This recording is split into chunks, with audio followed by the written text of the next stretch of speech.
श्री विशाखा सखी के अवतार। निकुंज में दो सखी प्रधान हैं, एक श्री ललिता जी और दूसरी श्री विशाखा जी। श्री ललिता जी हमारे ब्रजमंडल में स्वामी श्री हरिदास जी के रूप में प्रकट हुई और श्री विशाखा जी हमारे ब्रजमंडल में श्री हरिराम व्यास जी के रूप में प्रकट हुई।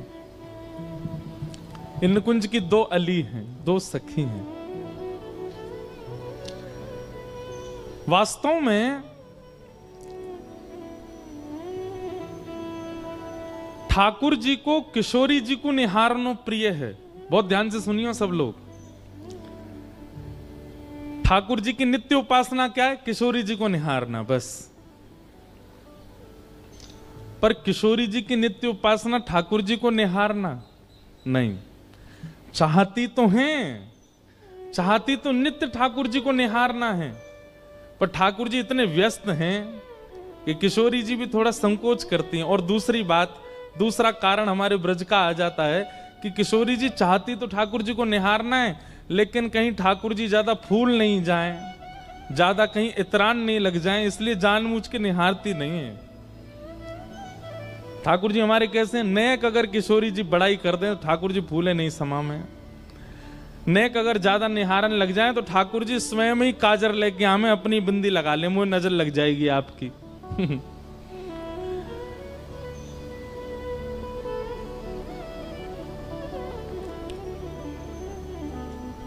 तो ठाकुर जी का नित्य उपासना किशोरी जी के दर्शन है और किशोरी जी की नित्य उपासना ठाकुर जी के दर्शन है, पर नित्य निहारती नहीं। तब किशोरी जी क्या करती हैं? वे सन्मुख बैठा करके श्री ललिता जी को देखती हैं और विशाखा जी को देखती हैं। ललिता और विशाखा जो हैं, ये किशोरी और ठाकुर जी के ही रूप की परछाई से उनके सामने लीलाएं करती रहती हैं। जैसे जब जब श्याम सुंदर की याद आती है तब तब ललिता विशाखा लीला करती हैं और लीला करके किशोरी जी को दिखाती हैं। ललिता जी श्री किशोरी जी बनती हैं और विशाखा जी श्री श्याम सुंदर बनती हैं, और ये दोनों लीला करके दिखाती हैं। उसी से किशोरी जी का मन प्रसन्न होता है। तो ऐसा कह दें तो कोई अतिशयोक्ति नहीं कि ठाकुर जी की उपासना किशोरी जी का दर्शन और किशोरी जी की उपासना ललिता विशाखा का दर्शन। वो नित्य निहारती हैं दोनों को। कितनी बड़ी सौभाग्यवती हैं कि अपलक नेत्रों से किशोरी जी निहारती हैं उनको। ललिता जी का तो प्रादुर्भाव ही किशोरी जी के प्रतिबिंब से हुआ। ऐसी कथा आती है कि एक बार निकुंज में ठाकुर जी बोले, हे श्यामाजू चलो आपको श्रृंगार मैं करूंगा। और जब जब किशोरी जी को श्रृंगार ठाकुर जी ने किया है तब तब किशोरी जी को अपनो ही रूप भायो है। जैसे हर किसी को अपने आप को श्रृंगार के बाद देखने की इच्छा होती है, हम कैसे लग रहे हैं। अन्य दिन तो सखियां तैयार करती हैं, कभी कीर्ति मैया श्रृंगार करती हैं, कभी श्री जी स्वयं भी श्रृंगार करती हैं, परंतु अन्य दिन तो किशोरी जी स्वयं को श्रृंगार करके प्रतिबिंब में देखती हैं, दर्पण में देखती हैं और फिर आगे लीला में चली जाती हैं। पर जिस दिन ठाकुर जी श्रृंगार करके जाते हैं किशोरी जी का, किशोरी जी प्रतिबिंब के सामने ही बैठी रहती हैं, स्वयं को ही निहारती हैं। आज ठाकुर जी ने किशोरी जी का श्रृंगार किया, पत्रावली पधराई, आंखन में काजर लगायो, सुंदर निज कर गूथ सुमन के गजरा, ये अपने ही हाथ पहरावत है। तू है सखी बड़ भाग बड़ी, नंदलाल तेरे घर आवत है। जैसे घर में देखा है ना, कभी बहनें बैठी हैं एक दूसरे के केश गूंथती हैं, ऐसे किशोरी जी बैठी हैं और ठाकुर जी उनके केश गूंथ रहे हैं। और किशोरी जी को आज इतना सुख मिल रहा है, इतना इतना आनंद है, पर प्रकट नहीं करती हैं। ठाकुर जी ने श्रृंगार किया, सुंदर पुष्प ला करके किशोरी जी के केशन में ऐसे सुंदर सुंदर गुच्छ बना करके श्रृंगार किया, और जैसे ही दूर से प्रतिबिंब लेकर के श्याम सुंदर आए, बोले हे श्यामाजू विराजो, देखो मैं आपको दर्पण दिखाऊं। और जैसे ही ठाकुर जी ने प्रतिबिंब दिखायो, किशोरी जी तो निहारती रह गई अपने स्वरूप को। अब ठाकुर जी जैसे ही दर्पण दूर करें, किशोरी जी के नहीं या कुछ सामने ही रहने दो, यहीं स्थिर कर दो। ठाकुर जी कह रहे हैं वाह, अपने रूप को निहार रही हो?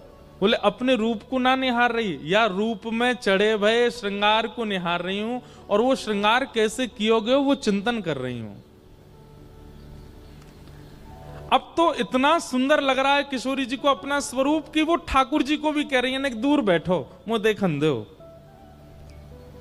ठाकुर जी कभी पर्दा डाल दें, कभी दर्पण हिला दें, किशोरी जी नाराज है, बोले याकू मत छेड़ो, मेरे सामने ही रहने दो। अब तो किशोरी जी कुंज में भी जा रही हैं तो वहां पर भी ऐसे ऐसे दर्पण लगाएं कि जहां किशोरी जी नजर घुमाएं अपनो ही प्रतिबिंब देख रही हैं। ठाकुर जी बोले इतनो प्रिय लगो आपको मेरे द्वारा किए गए श्रृंगार, क्यों ना या श्रृंगार के स्वरूप को स्तब्ध स्थिर कर दिया जाए। और तभी किशोरी जी अपनी स्वरूप को देख करके बोली हे ललिते। और जैसे ही अपने स्वरूप को ललिते कहो है तो किशोरी जी को जो प्रतिबिंब है वो प्रतिबिंब ही श्री ललिता जी के रूप में प्रकट है गया। श्री ललिता अली, ललिता सखी आ गए। तो सोचो, जब जब किशोरी जी विरह में हो, वैसे तो विरह होवे ना आए, सखी है ना दें, लेकिन फिर भी जब भी कभी वियोग होवे, जब भी कभी याद आवे, श्री ललिता जी को देख लें किशोरी जी। ऐसी ये दो सखी हैं ललिता और विशाखा। उनमें श्री विशाखा जी के जो अवतार हुए हमारी पृथ्वी पर, जिनका नाम है हरिराम व्यास। हरिराम व्यास, श्री हरिराम व्यास जी के लिए श्री नाभा गोस्वामी जी कहते हैं, उत्कर्ष तिलक अरुदाम को भक्त इष्ट अति व्यास के, काहू के आराध्य मच्छ कच्छ नर हरि सूकर, बामन फर साधरन सेतु बंधन जू शैल कर, एकन के यह रीत नेम नवधासों लाए, सुकुल सुमुखन सुवन अच्युत गोत्री जो लढ़ाए, नौ गुण तोरी नूपुर हो महत सभा मधिरास के, उत्कर्ष तिलक अरु भाल के, उत्कर्ष तिलक अरुदाम को भक्त इष्ट अति व्यास के। श्री हरिराम व्यास। एक बात याद रखिएगा, भक्तमाल जी में श्री नाभा जी ने भगवान के भक्तों को केवल भक्त कहा, लेकिन हरिजनों के भक्तों को श्री नाभा गोस्वामी जी भक्त राज कहते हैं। बहुत ध्यान से सुनिएगा, जो ठाकुर जी के भक्त हैं श्री नाभा जी कहते हैं ये केवल भक्त हैं, इनकी उपाधि केवल भक्त की है, लेकिन जो ठाकुर जी के भक्तों के भक्त हैं ये भक्त राज हैं, ये भक्तन के राजा हैं। आप लोग अपने घर में प्रिया प्रियतम की सेवा करते हैं, लड्डू गोपाल की सेवा करते हैं, किशोरी जी की सेवा करते हैं, आप केवल भक्त हो, और उनकी सेवा से ऊपर आपके लिए कुछ भी नहीं है तो आप भक्त हो। लेकिन अमृतसर में कोई ब्रजवासी आ जाए और आप मचल जाओ, आपके नेत्र तड़पने लग जाएं, आपको हृदय व्याकुल हो जाए, आपके मन में इच्छा हो कि बस कैसे हम जामे जाके उनके दर्शन कर आए, नए कुंते मिले आए, उनको अपने हाथ की कछु बनी सामग्री पवाए, उनके बैठ के दो वचन सुनियाए। ठाकुर जी से भी अति प्रेम यदि हरिजनों से है तो श्री नाभा जी आपको भक्त राज कहेंगे, ये भक्तन के राजा। और एक बात हम आपसे स्पष्ट कह दें, ठाकुर जी से प्रेम करना सहज है, पर हरिजनों के प्रति प्रेम होना ये सबसे कठिन है। हरिजनों से प्रीति नहीं हो पाती। हरिजनों के प्रति वैसा प्रेम नहीं हो सकता। और वाकई लैया भी अगर आपको प्रयास करना हो, देखो एक बात हमारी बात बहुत ध्यान से सुनिएगा। एक तो सामने कैमरा वाले भैया ने बैठ जाओ, अगर तुम्हारो कैमरा स्थिर है गो तो हमें देखे ही ना रहे बेचारे। जय हो। तो ठाकुर जी की सेवा बहुत सरल है। सवेरे 7 बजे मंगला करते हो, किसी दिन 8 बजे कर दोगे तो ठाकुर जी नाराज नहीं होंगे, और काऊ दिना 5 बजे ही कर दोगे तो भी ठाकुर जी नाराज नहीं होंगे। ठाकुर जी को राजभोग में कढ़ी चावल खवा दो तो भी ठाकुर जी राजी हैं। ठाकुर जी को केवल दही भात खवा दो तो भी राजी हैं। कुछ नहीं तो दूध को भोग लगा दो तो राजी हैं। रात में शयन के समय ठाकुर जी को भोग लगाओ तो राजी, नहीं भोग लगाओ दूध धरा के, नहीं तो चना चनौरी मिश्री लगा दो तो भी राजी।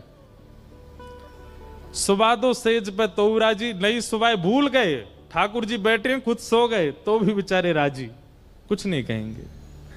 ठाकुर जी की सेवा तो बहुत सरल है, बहुत सहज है, उसमें तो आपको परिश्रम करना ही नहीं पड़ता है। पर हरिजनों की सेवा, हरिजनों की सेवा तो कठिन है।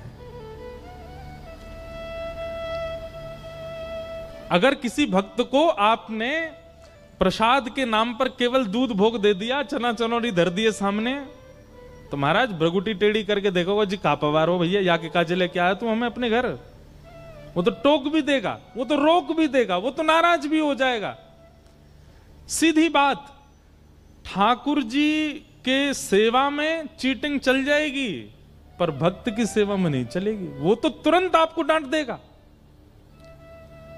ऐसा समझ लीजिए कि भगवत सेवा बिना सीसीटीवी कैमरा के की गई चोरी है, लेकिन भक्त सेवा वो तो चारों तरफ कैमरा लग रहे हैं, फिर आप क्या कर रहे हो, एक एक गतिविधि। ए भाई प्रणाम ऐसे नहीं करते हैं, चलते ऐसे नहीं है, एक हाथ से नहीं करते हैं, ऐसे बैठते नहीं है, ऐसे खड़े रहो, ऐसे बोलो, ये शब्द नहीं बोलना चाहिए, ऐसे नहीं घूमना चाहिए। भक्त तो आपको टोकेगा, ठाकुर जी टोकते थोड़े हैं। ठाकुर जी ने तो मुंह बंद कर रखो कलयुग में कि मैं टोकूंगा ही नहीं। तो भगवत सेवा बड़ी बात नहीं है, भक्त सेवा। और श्री हरिराम व्यास जी के लिए क्या कहा गया, उत्कर्ष तिलक अरुदाम को भक्त इष्ट अति व्यास के। व्यास जी के इष्ट कौन है, भक्त। इसलिए हमारी प्रार्थना भैया, जैसे मंदिर में आप अपराध ना बन जाए इसका ध्यान रखते हो, मंदिर में आपसे कोई दोष ना हो जाए इसका ध्यान रखते हो, ऐसे ही कभी किसी भक्त का आपके चित्त में दुर्भाव ना आ जाए ये भी ध्यान रखो।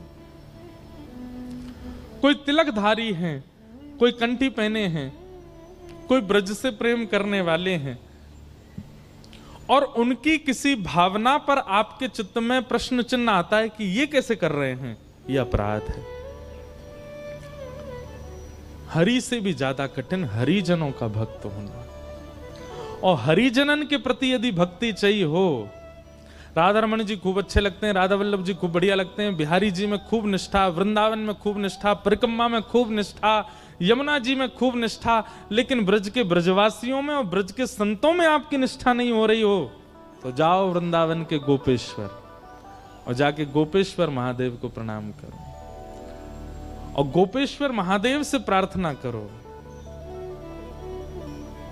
गोपी प्रेम की भिक्षा दीजिए,